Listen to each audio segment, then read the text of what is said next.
अस्सलामुअलैकुम दोस्तों, कैसे हैं आप लोग। उम्मीद है आप सभी लोग अच्छे होंगे। स्वागत है आप तमाम दोस्तों का AIMIM न्यूज़ चैनल पर। राजस्थान विधानसभा चुनाव में इस बार असदुद्दीन अवैसी साहब की पार्टी ऑल इंडिया मजलिस-ए-इत्तेहादुल मुस्लिमीन ने भी अपने 3 उम्मीदवार उतारे हैं। इसके समर्थन में जनसभा करने जयपुर पहुंचे असदुद्दीन अवैसी साहब। असदुद्दीन अवैसी साहब ने मुख्यमंत्री अशोक गहलोत पर जमकर निशाना साधा। राजस्थान विधानसभा चुनावों को लेकर सभी राजनीतिक दल जोर शोर से चुनाव प्रचार में जुटे हैं। राजस्थान में अपनी पार्टी को मजबूत करने की कोशिश में ऑल इंडिया मजलिस-ए-इत्तेहादुल मुस्लिमीन के प्रमुख असदुद्दीन अवैसी साहब भी जुटे हुए हैं। इस बीच बैरिस्टर असदुद्दीन अवैसी साहब गुरुवार को राजस्थान दौरे पर पहुंचे। जयपुर में असदुद्दीन अवैसी साहब ने मुख्यमंत्री अशोक गहलोत पर जमकर निशाना साधा।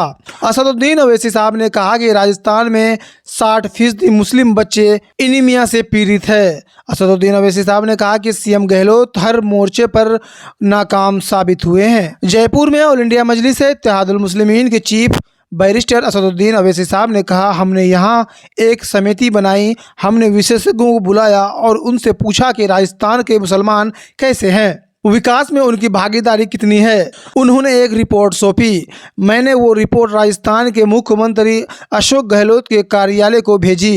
रिपोर्ट में कहा गया कि 60% मुस्लिम बच्चे एनीमिया से पीड़ित है। प्राइमरी से हाई स्कूल तक स्कूल छोड़ने की दर सबसे अधिक मुस्लिम समुदाय में है। आपने कांग्रेस को मौका दिया और अशोक गहलोत को सीएम बनाया, लेकिन वे हर मोर्चे पर विफल रहे। बता दें कि इस बार राजस्थान में पहली बार चुनाव लड़ने जा रही असदुद्दीन अवैसी साहब की पार्टी ऑल इंडिया मजलिस-ए-इत्तेहादुल मुस्लिमीन ने भी अपने 3 उम्मीदवार मैदान में उतारे हैं। इनमें जयपुर की हवा महल विधानसभा सीट से जमील अहमद, कामा विधानसभा सीट से इमरान नवाब और फतेहपुर विधानसभा सीट से जावेद अली खान को मैदान में उतारा है। राजस्थान में विधानसभा चुनाव 25 नवंबर को होने जा रहे हैं। प्रदेश भर में एक ही चरण में मतदान होंगे। चुनाव के नतीजे 3 दिसंबर को घोषित किए जाएंगे। राजस्थान की राजनीति में प्रमुख रूप से 2 दलों की दबदबा रहा है, लेकिन देखना दिलचस्प होगा कि इस चुनाव में तीसरा मोर्चा भी निर्णायक भूमिका होगा या नहीं, क्योंकि इस बार के चुनाव में आम आदमी पार्टी के साथ AIMIM भी चुनाव मैदान में है। तो दोस्तों, आपको क्या लगता है कि ऑल इंडिया मजलिस-ए-इत्तेहादुल मुस्लिमीन के तीनों उम्मीदवार कामयाब होंगे या नहीं? कमेंट बॉक्स में आप अपनी राय ज़रूर दें और हर अपडेट को पाने के लिए AIMIM न्यूज़ चैनल को सब्सक्राइब करें। राजस्थान विधानसभा चुनाव में इस बार असदुद्दीन अवैसी साहब की पार्टी ऑल इंडिया मजलिस-ए-इत्तेहादुल मुस्लिमीन ने भी अपने 3 उम्मीदवार उतारे हैं। इसके समर्थन में जनसभा करने जयपुर पहुंचे असदुद्दीन अवैसी साहब। असदुद्दीन अवैसी साहब ने मुख्यमंत्री अशोक गहलोत पर जमकर निशाना साधा। राजस्थान विधानसभा चुनावों को लेकर सभी राजनीतिक दल जोर शोर से चुनाव प्रचार में जुटे हैं।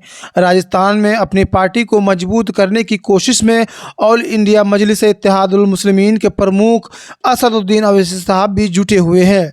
इस बीच बैरिस्टर असदुद्दीन अवैसी साहब गुरुवार को राजस्थान दौरे पर पहुंचे। जयपुर में असदुद्दीन अवैसी साहब ने मुख्यमंत्री अशोक गहलोत पर जमकर निशाना साधा। असदुद्दीन अवैसी साहब ने कहा कि राजस्थान में 60% मुस्लिम बच्चे एनीमिया से पीड़ित है। असदुद्दीन अवैसी साहब ने कहा कि सीएम गहलोत हर मोर्चे पर नाकाम साबित हुए हैं। जयपुर में ऑल इंडिया मजलिस-ए-इत्तेहादुल मुस्लिमीन के चीफ बैरिस्टर असदुद्दीन अवैसी साहब ने कहा, हमने यहाँ एक समिति बनाई, हमने विशेषज्ञों को बुलाया और उनसे पूछा कि राजस्थान के मुसलमान कैसे हैं, विकास में उनकी भागीदारी कितनी है। उन्होंने एक रिपोर्ट सौंपी। मैंने वो रिपोर्ट राजस्थान के मुख्यमंत्री अशोक गहलोत के कार्यालय को भेजी। रिपोर्ट में कहा गया कि 60% मुस्लिम बच्चे एनीमिया से पीड़ित है। प्राइमरी से हाई स्कूल तक स्कूल छोड़ने की दर सबसे अधिक मुस्लिम समुदाय में है। आपने कांग्रेस को मौका दिया और अशोक गहलोत को सीएम बनाया, लेकिन वे हर मोर्चे पर विफल रहे। बता दें कि इस बार राजस्थान में पहली बार चुनाव लड़ने जा रही असदुद्दीन अवैसी साहब की पार्टी ऑल इंडिया मजलिस-ए-इत्तेहादुल मुस्लिमीन ने भी अपने 3 उम्मीदवार मैदान में उतारे हैं। इनमें जयपुर की हवा महल विधानसभा सीट से जमील अहमद, कामा विधानसभा सीट से इमरान नवाब और फतेहपुर विधानसभा सीट से जावेद अली खान को मैदान में उतारा है। राजस्थान में विधानसभा चुनाव 25 नवंबर को होने जा रहे हैं। प्रदेश भर में एक ही चरण में मतदान होंगे। चुनाव के नतीजे 3 दिसंबर को घोषित किए जाएंगे। राजस्थान की राजनीति में प्रमुख रूप से दो दलों की दबदबा रहा है, लेकिन देखना दिलचस्प होगा कि इस चुनाव में तीसरा मोर्चा भी निर्णायक भूमिका होगा या नहीं, क्योंकि इस बार के चुनाव में आम आदमी पार्टी के साथ AIMIM भी चुनाव मैदान में है। तो दोस्तों, आपको क्या लगता है कि ऑल इंडिया मजलिस इत्तेहादुल मुस्लिमीन के तीनों उम्मीदवार कामयाब होंगे या नहीं? कमेंट बॉक्स में आप अपनी राय ज़रूर दें और हर अपडेट को पाने के लिए AIMIM न्यूज़ चैनल को सब्सक्राइब करें।